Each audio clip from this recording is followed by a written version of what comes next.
hayaan ninyong lumapit sa akin ang mga bata. Ito ang sinabi ni Jesus. Bahagi rin ho, kung minsan tayo ay tinatanong iba natin mga kapatid ng mga Kristiyano na hindi Katoliko. Sabi niya, bakit kayo nagbibinyag ng bata? Mga bata pa lang yan. Yung Ebanghelyo natin, ang kasagutan sa pahayag ng pinamamanik mula kay San Marcos. Sapagkat, anong sabi ni Jesus? Sapagkat nasa kanila, sa katulad nila, nag-ahari ang Diyos. At ang sinumang tumanggap sa pag-ahari ng Diyos katulad ng isang bata ay mapapabilang sa kanyang pinag-aharian. So, bahagi mo yun. So, inaling tulad ni Jesus ang pagtanggap sa kanya sa pagtanggap ng isang bata.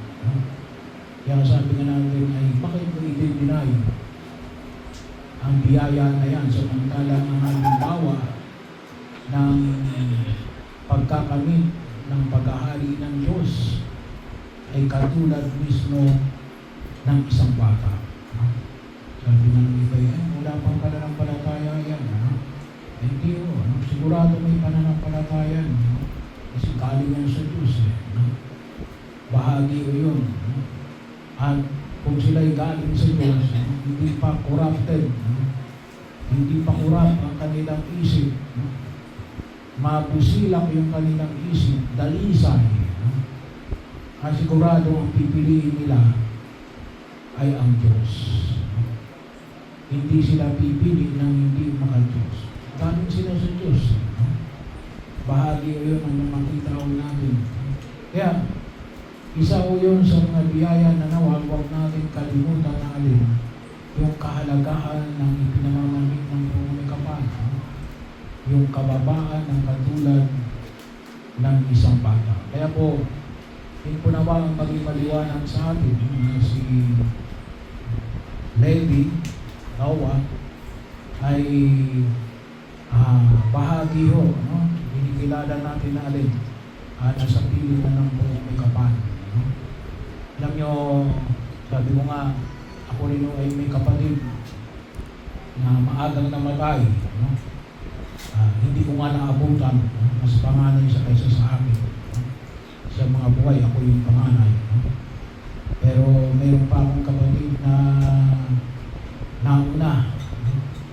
Bahagi ho. Yung pamangkin ay tuwang-tuwa yung aking mga magulang. Kasi ang mga magulang ko ay siyang na taon na hindi nagkaanak. Pagkatapos ay lumabas yung panganay namin kapatid. Kaya lang, days after, araw lamang matatapos ang siya ay isilang, ay namatay. Kaya bahagi ho. So, kaya pagkakataon na kung saan ay kung minsan na binibiro, kaya pala siguro ako ang pinakamaitim sa amin sa lahat ng magkakapatid. Siguro sa sama ng loob ng aking mga magulang, pagkatapos ng siya mamatay, kasi right after ng siya mamatay, ako din isinilang, even tatlo pa yung sumunod. Pero ibig sabihin, ay bahagi yun, talagang nakakalungkot, na alam natin, mag-uri, mamagayan, ng isang mahal sa buhay, ng isang anak, o ng isang sino mang kabilang sa ating kamag-anak. Sigurado may kinalulungkot natin. Pero yun naman, huwag natin kalimutan na ang pangalan ng kapatid ko ay kasi sa sobrang kasiyahan ng aking mga magulang, ang tawag sa kanya ay Maria Joy. Maria Joy. Lahat po ng babae sa amin may Maria. Noong unang panahon, ganun kapag babae, may Maria. So, kaya si Maria Joy. So, bahagi Baguio. Pero pagkakataon no, ang pagkilala natin, sigurado si Maria Joy at saka si David Noah, ay kasama na ng Diyos doon sa kanyang kaharian. Kaya din kapag magkakataon, ay tayo ay nananalig. Sabi nga natin ay may anghel. Pero mas lamang sabihin na kayo ay may santo na. Bagamat hindi proclaimed by the church.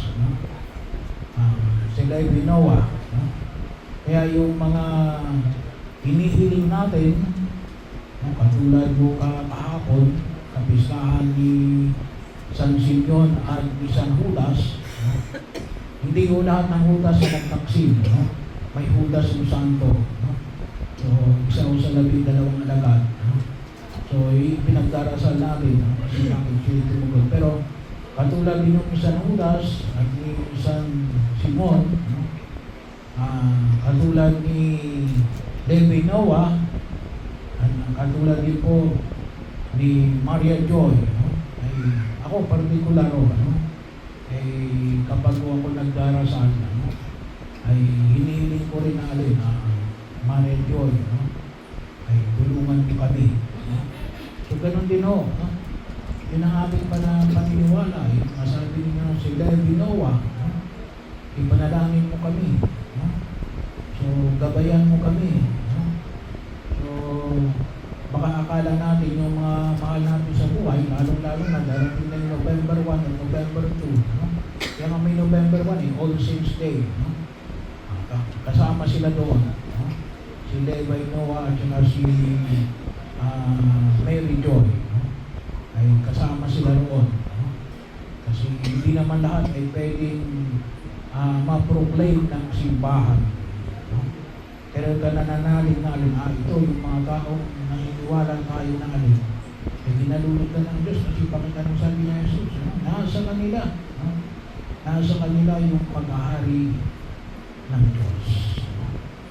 Kaya, nawa yung magiging hindi yung pampalubang loob. Ngunit pagkilala ng alin, baka sabi natin kasi naman yan, napapalubang loob na alin, si Levi Noah alin, kasama na ng Diyos.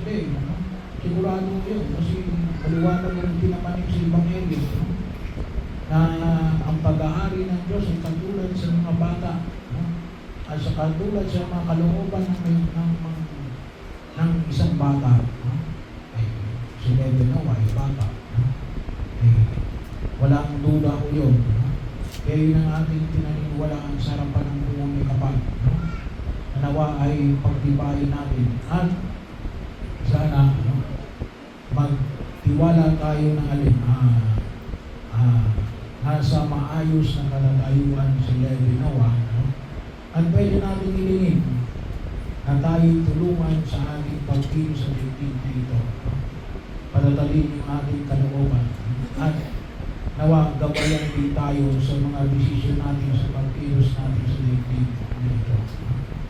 So, kaya nga sabi na natin, yun yung kung ano yung ginagawa natin sa ating mga itinuturi ng mga santo o santa na pinamiminuunan natin, ay pwede natin ituring para kay Levi Noah o kay Maria Joy o kung sino man na mga mahal natin sa buhay na maagang namatay sa mga kinikilala natin na alin na sila ay alin kapili na ng Diyos kasi maliwanag na pinahagi sa atin sa Evangelio na alin na pag sila ay pinag-aharian ng Diyos. Pinag-aharian ng Diyos. Simply because sila ay mga bata. At sila ay kapiling na ng Diyos ngayon sa kanilang kalagayuan. Sapagkat, yun, sila ay sabi na natin, ang napiling mga bata na kinalulutan ng puong may kapal. Kaya, nawa, ay huwag natin kalimutan na sa pagkakataon na ito Hindi lang sa pagkakataon na ito. Ngunit sa biyaya ng ating buhay, huwag natin kalimutan yung mga mahal natin sa buhay na sigurado na kasama ng Diyos. At, well, kaya ngayong November 2 naman yung sa mga hindi pa tayo tiyak kung sila ay kasama na ng Diyos. Pero sigurado yun, katulad ng katatayuan ni Levi Noah, ay maliwanag mo na kung saan ay sila ay kasama na ng Omega. Kasi ito'y bahagi ng ating pananalig tulad ng ipinahayag ko sa Ebanghelyo natin ngayon mula kay Sama.